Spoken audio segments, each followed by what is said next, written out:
Shalom. Semangat sekali ya. W-nya semangat, yang khotbah harus semangat.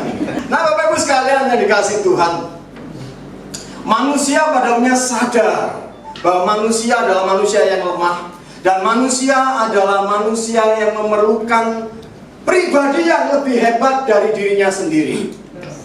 Sesama manusia pasti ada kelemahan. Kehebatan manusia sangat terbatas, dan kehebatan manusia di ujungnya juga sama setiap orang, yaitu sebuah kematian. Amin. Makanya dia terus mencari, tanpa disadari atau sadar, manusia mencari namanya pribadi yang lebih di atas dirinya sendiri, yaitu namanya siapa? Tuhan. Kenapa saya kasih tanda petik? Karena pengertian Tuhan itu beda-beda setiap orang. Pokoknya yang dianggap hebat itu namanya yang ilahi, yang Tuhan dan lain sebagainya. Orang Jepang menganggap dewa matahari itu matahari sebagai Tuhan, dewa Tuhan dan lain sebagainya. Seperti itu. Kemudian ada batu besar, ada pohon besar. Mereka puja, oh di sini mungkin Tuhan bernaung, sang ilahi yang bernaung. Kemudian mereka menyembahnya dan lain sebagainya. Intinya cuma satu, manusia butuh namanya Tuhan. Manusia butuh namanya sesuatu yang ilahi, yang di atas, yang melampaui dirinya sendiri. Demikian saudara dan saya. Mengapa saudara dan saya ada di dalam tempat ini? Mengapa saudara menjadi dalam KTP saudara menjadi KTP Kristen? Mengapa saudara beribadah? Tujuannya satu cuman, yaitu apa? Mencari dan menyembah Tuhan. Amin. Ya, karena kita sadar di balik sebuah kehidupan ini adalah kematian, dan setiap orang sama.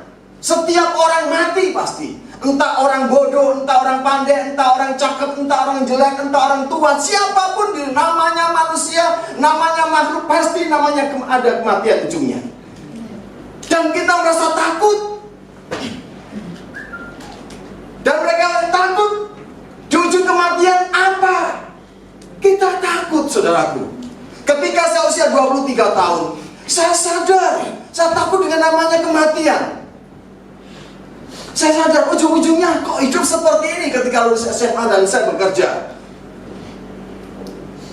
Kematian pasti ya. Saya melihat kanan kiri, loh ada orang mati dan sebagainya. Oh, manusia ternyata manusia yang fana di dunia ini. Manusia adalah manusia yang sementara di dunia ini. Saya butuh namanya Tuhan. Saya butuh namanya sesuatu yang lebih daripada saya, yang dapat menyelamatkan kehidupan saya berikutnya di balik sebuah kematian. Amin. Saya membutuhkan namanya Tuhan. Manusia, saudara dan saya, semua manusia di dunia ini yang sadar, yang bukan ateis, membutuhkan namanya Tuhan. Amin. Hanya orang ateis, hanya orang yang membodohkan dirinya sendiri, yang tidak mengakui adanya Tuhan. Nah, Bapak Ibu sekalian dikasih Tuhan, ini adalah tema yang bagus yang gembala semua di sini berikan pada saya, yaitu kasih Allah yang menyelamatkan dunia. Mari kita membuka atau mendasari firman ini dengan Yohanes 3 ayat yang ke-16 sampai ke-18. Yohanes 3 ayat yang ke-16 sampai ke-18. Beginilah firman Tuhan, saya bacakan. Karena begitu besar kasih Allah akan dunia ini, sehingga Ia telah mengaruniakan anaknya yang tunggal, supaya setiap orang yang percaya kepadanya tidak binasa, melainkan beroleh hidup yang kekal. Amin. Sebab Allah mengutus anaknya ke dalam dunia ini bukan untuk menghakimi dunia, melainkan untuk menyelamatkan oleh dia. Barang siapa percaya kepada dia, yaitu percaya kepada anak tunggal Allah itu, yaitu Yesus Kristus, ia tidak akan dihukum. Jelas, saudara, bahwa tanpa Kristus, tanpa Yesus, tanpa percaya pada Yesus, ujung dari kematian manusia adalah dihukum. Barang siapa tidak percaya, ia telah berada di bawah hukuman, sebab ia tidak percaya dalam nama anak tunggal Allah. Amin. Semangatnya mana, saudaraku? Amin. Haleluya. Saya Saya sudah mengasuh bagian saudara, mengasuh bagian itu. Hanya om ini saudara yang semangatnya luar biasa, sekalipun usianya sudah jauh di atas saya. Mungkin saya cocoknya jadi anaknya. Nah, Bapak Ibu sekalian, ini sebuah ayat yang besar. Amin. Seorang teolog abad pertengahan mengatakan begini, taruhlah seluruh kitab ini tidak berada. Kitab ini semua dibakar, kitab ini semua dihancurkan. Alkitab orang Kristen dihancurkan dan sebagainya, dilenyapkan. Sisakan bagi kami 2 kitab. Sisakan bagi kami 2 kitab. Kitab Roma dan kitab Injil dan Yohanes. Maka cukup 2 kitab ini, orang bisa mengenal Kristus, orang bisa mengenal keselamatan di dalam Yesus Kristus. Kitab Roma berbicara tentang persingkatan antar cerita, semua cerita yang ada di dalam Perjanjian Lama, perjalanan bangsa Israel. Dan esensi manusia yang memenuhkan Tuhan, itu kitab Roma. Dan yang kedua, Injil Yohanes. Kenapa Injil Yohanes, Bapak Ibu sekalian, begitu penting bagi seorang teolog abad pertengahan ini pada waktu itu? Dia berpikir dalam statementnya itu. Karena Injil Yohanes ini berbicara tentang keilahian Yesus. Ini yang membuat berbeda dengan Injil yang lain. Injil Matius berbicara tentang penggenapan Yesus dari Perjanjian Lama dan Perjanjian Baru yang dinubuatkan. Injil Markus berbeda lagi, bahwa Yesus telah menjadi anak manusia dan jadi hamba yang setia. Injil Lukas berbeda lagi, bahwa kabar baik itu untuk seluruh dunia, untuk bangsa kafir, bukan hanya bangsa Israel. Dan Injil Yohanes yang terakhir adalah Injil yang tentang keilahian Yesus. Makanya diawali pada pasal yang pertama. Pada mulanya adalah firman, dan firman itu adalah Allah, dan firman itu adalah Allah itu sendiri. Woo! Hebat loh saudaraku. Amen. Iman saudara dan saya pada Yesus itu hebat sekali. Amen. Ibadah saudara pada sore hari ini berjumpa dengan Tuhan, itu adalah ibadah yang hebat.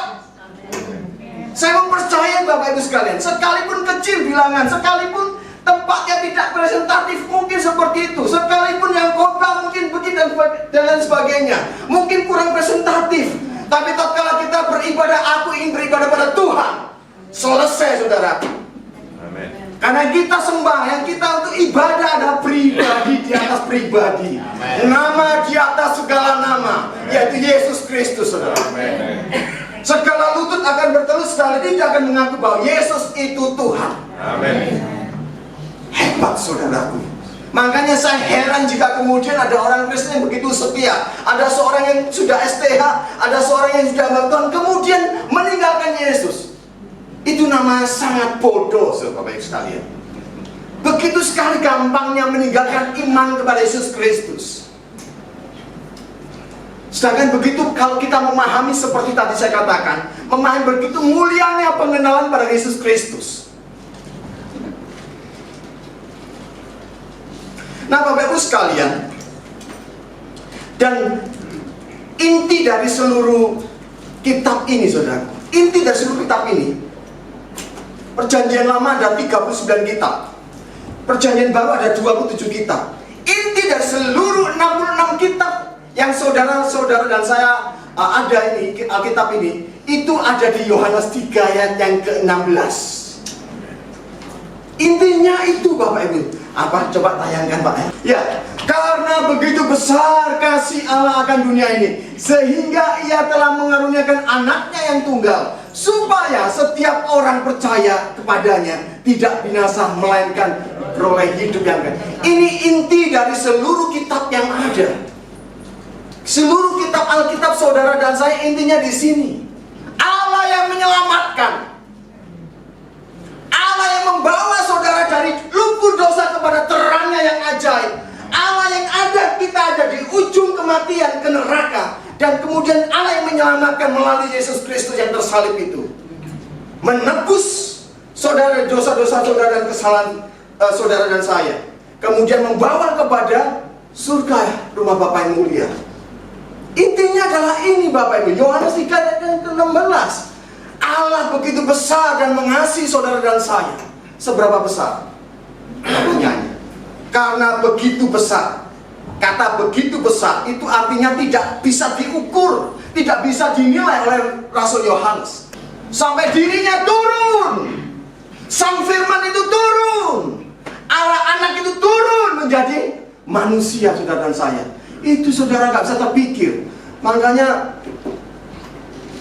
Natal itu bagi saya, Natal ada peristiwa yang besar, saudara. Peristiwa yang besar. Apalagi kemudian Paskah. Itu adalah peristiwa besar, Bapak Ibu. Natal dan Paskah itu dua hal peristiwa besar, sangat besar sekali, sangat mulia, lebih dari apapun juga dari peristiwa-peristiwa yang terjadi di dunia muka bumi ini. Yohanes 3:16. Ini hal yang besar, Bapak Ibu sekalian. Perhatikan sekali lagi, Bapak Ibu. Ya, ini adalah kalimat, ini adalah narasi, ini adalah cerita dialog antara Yesus dan Nikodemus. Berbicara sebab tentang apa? Keselamatan. Bagi bangsa Yahudi pada waktu itu, bagi seorang Farisi pada waktu itu, keselamatan itu masih belum jelas.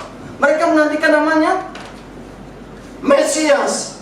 Dan kemudian yang ada di depan dirinya, di depan seorang Nikodemus itu adalah Sang Mesias, Sang Penyelamat, Sang Juru Selamat. Ini hal yang besar, Bapak Ibu sekalian. Intinya satu, cuma cerita ini. Allah itu begitu besar kasihnya, dan aku adalah yang menyelamatkan itu. Aku yang diutus oleh Bapa untuk menyelamatkan manusia.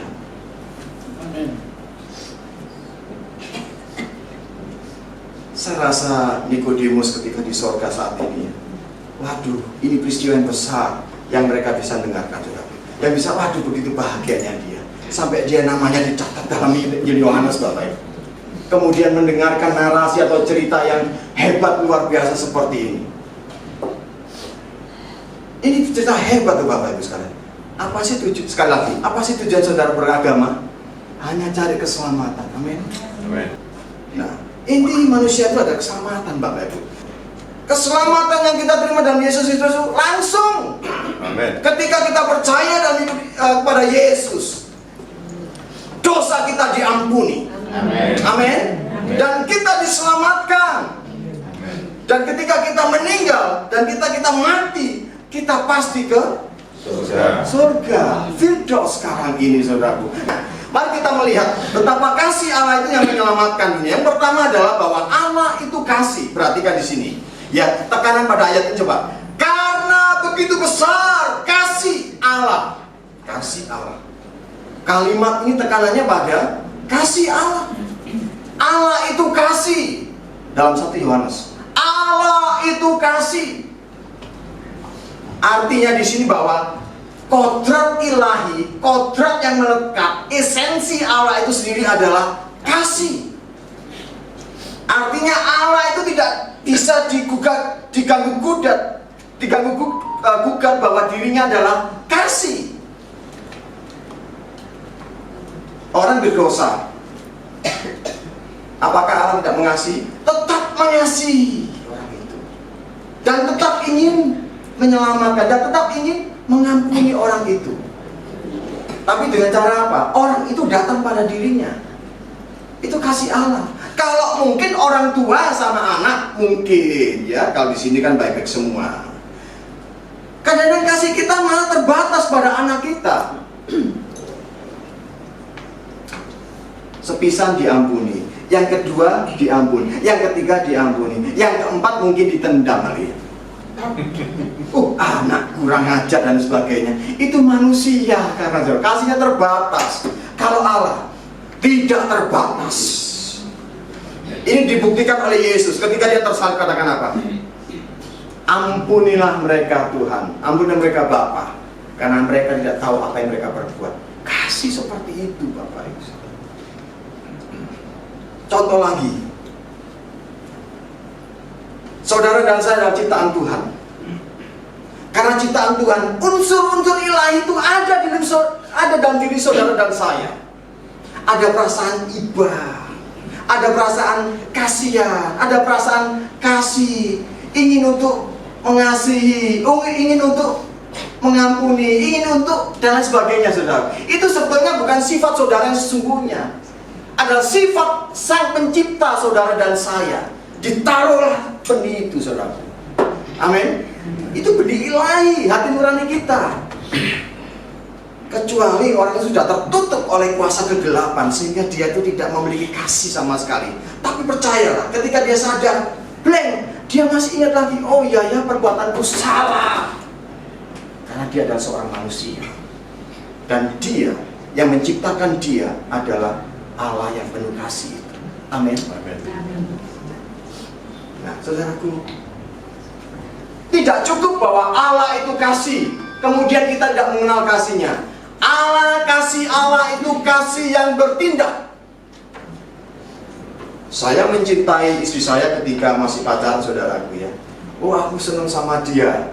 Kemudian tidak ada action, tidak ada kemudian tindakan, saudara. Kasih saya adalah kasih ilusi. Kasih saya adalah kasih mimpi, saudaraku ya.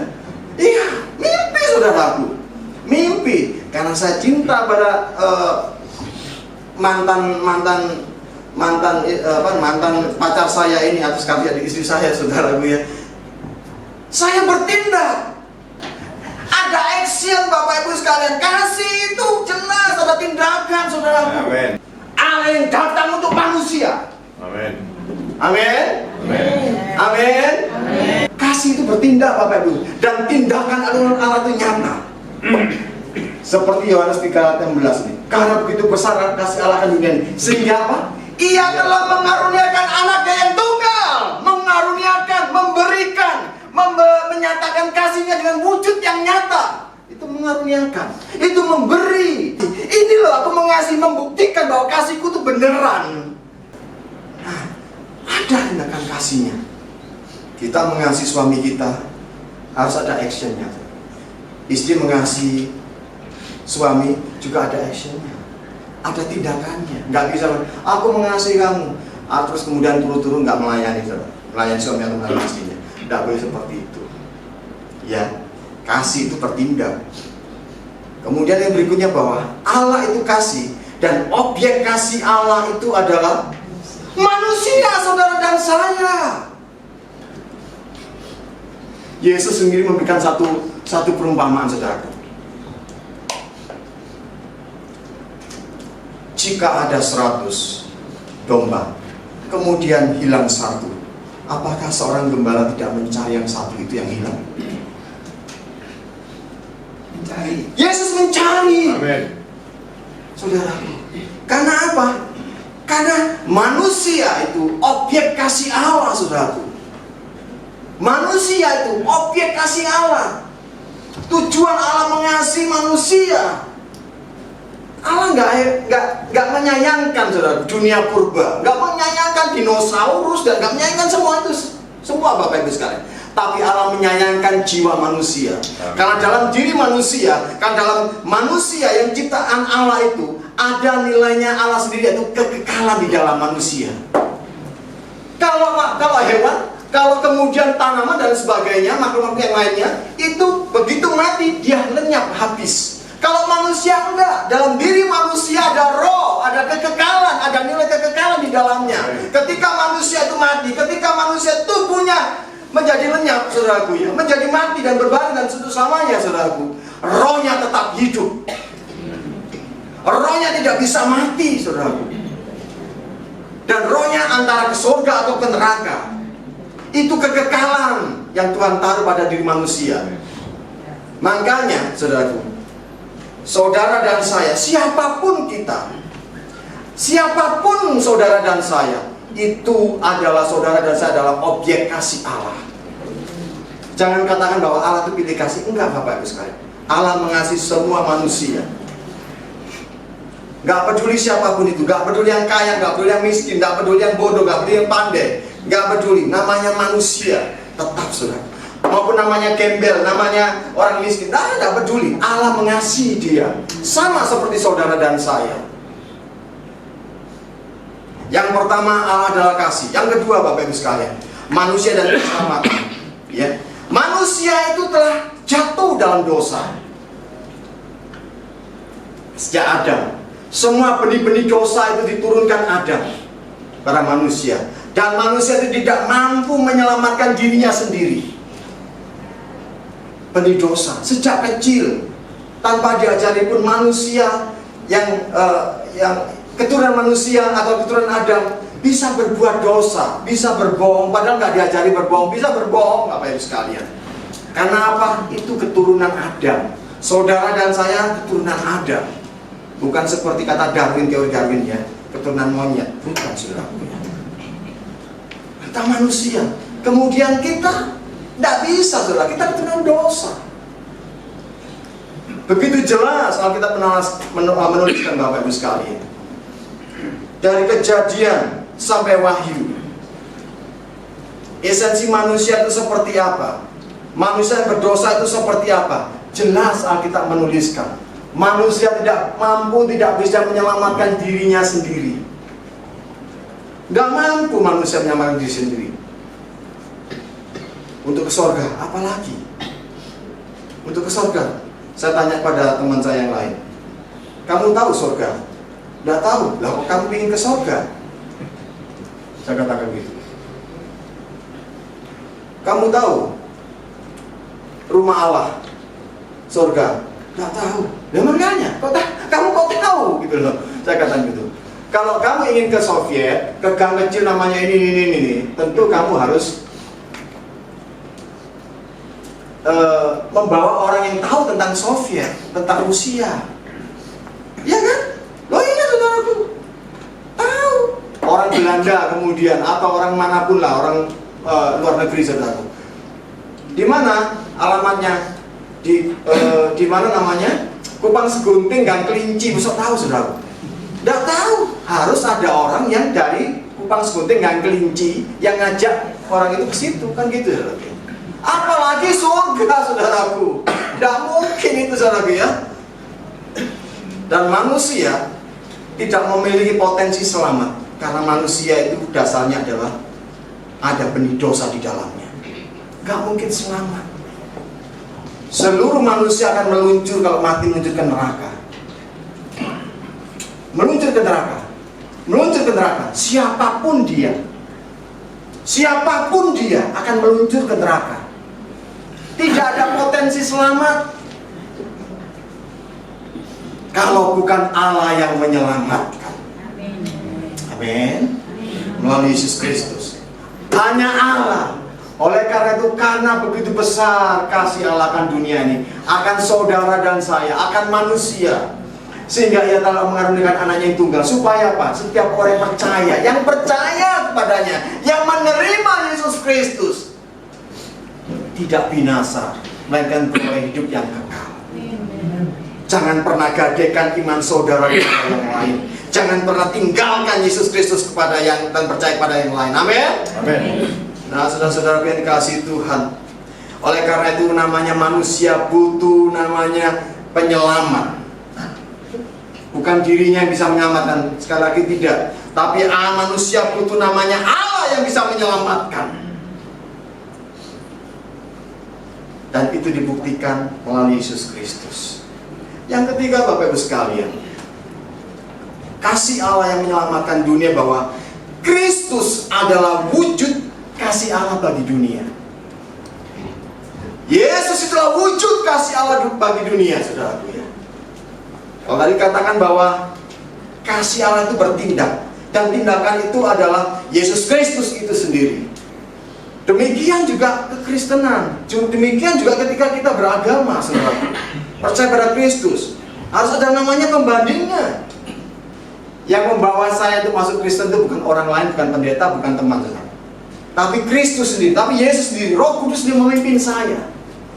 Saya banding-bandingkan, saudara. Saya bekerja, kemudian buku yang pertama saya punya adalah Dasar yang Teguh, warna coklat. Saya kerja terus, saya cari buku, saudara. Nah itu. Kemudian saya banding-bandingkan. Tidak ada firman seperti ini yang menjamin keselamatan seseorang. Gak ada. Hanya Yesus Kristus yang menjamin. Tapi sekali lagi, saudaraku, begitu sulitnya orang kalau sudah percaya pada yang lain, kemudian untuk percaya pada Yesus Kristus, sulit sekali, saudara. Hanya membutuhkan kasih karunia Allah untuk mengubahkan pola pikir, mindset mereka untuk percaya pada Yesus Kristus. Nah, sekali lagi Bapak Ibu sekalian, kita patut bersyukur kalau kita boleh percaya pada Yesus Kristus, jaminan keselamatan kita. Amin. Amin. Hidup kita ini hanya sementara Bapak Ibu sekalian. Berapa lama lagi? Dalam Mazmur 90 ayat yang ke-10 katakan apa? Hidup ini, umur manusia cuma 70-80 kalau kuat. Kelebihannya adalah kesulitan, kesusahan. Manusia yang seperti itu, saudaraku. Tapi puji Tuhan, kita yang mengenal Kristus, kita yang punya Kristus, Sang Juru Selamat, kita mati pasti masuk surga. Amin. Tetaplah setia, tetaplah berada dalam Tuhan untuk kita. Amin. Saudara bahagia punya Yesus Kristus. Amin. Amin. Amin. Amin. Mari kita tundukkan kepala kita sekalian. Mari dalam hadirat Tuhan saudara bangkit berdiri. Haleluya Yesus.